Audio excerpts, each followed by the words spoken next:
Ìròyìn yàjóyàjó láti iléeṣẹ́ jígí alára ìkànnì kẹrìnlélógún sọ̀kalẹ̀ sí ìlú Ìbàdàn ní ìpínlẹ̀ Ọ̀yọ́. Abbas Afọláṣadé ni oníròyìn yẹn. Gbogbo wa ni a fẹ́ sinmi lẹ́yìn tí a bá parí iṣẹ́. Èyí sì ni Cynthia Ozi náà gbèrò láti ṣe kó tó di pé ó pàdé ikú òjijì.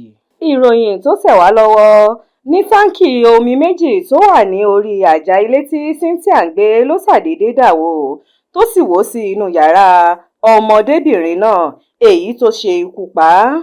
Ìṣẹ̀lẹ̀ náà wáyé ní agbègbè Sharon Estate ní Lẹ́kì ní ìpínlẹ̀ Èkó lọ́jọ́ 18 ọdún 2025. Ọmọ ọgbọ̀n ọdún ni olóògbé náà tó sì ń ṣe ìṣòwò aṣọ títà.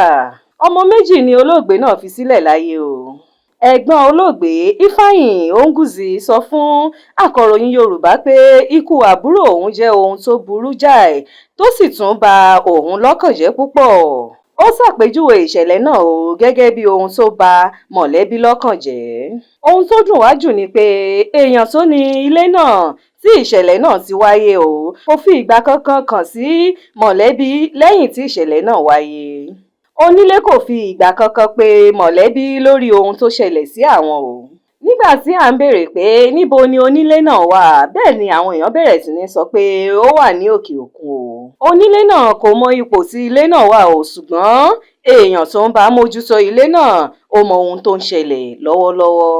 Agbẹnusọ iléeṣẹ́ ọlọ́pàá ìpínlẹ̀ Èkó Benjamin Hundeyi ní mọ̀lẹ́bí olóògbé kò fi ìṣẹ̀lẹ̀ náà tó iléeṣẹ́ ọlọ́pàá létí Nígbà tí akọ̀ròyìn Yorùbá kàn sí Hundeyi, ó ní iléeṣẹ́ ọlọ́pàá ìpínlẹ̀ Èkó kò mọ ohunkóhun nípìnlẹ̀ ìṣẹ̀lẹ̀ tí wọn kò sì lè gbé ìgbésẹ̀ kankan lé lórí Kò ní jù báyìí lọ lórí ìròyìn yàjóyàjó fún ti àkókò yìí. Ẹ máa bá wa subscribe sí ìkànnì jígí alára ìkànnì kẹrìnlélógún tó kalẹ̀ sí ìlú Ìbàdàn ní ìpínlẹ̀ Ọ̀yọ́. Abbas Afọláṣadé ni oníròyìn yìí ẹ ṣé púpọ̀.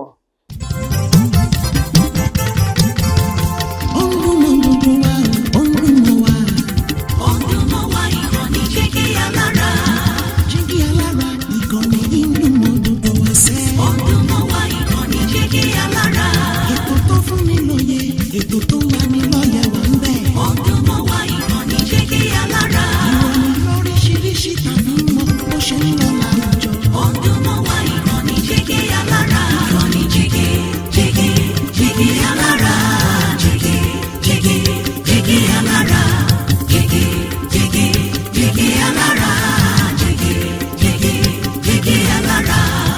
Ìkànnì jígí alára kẹrìnlélógún.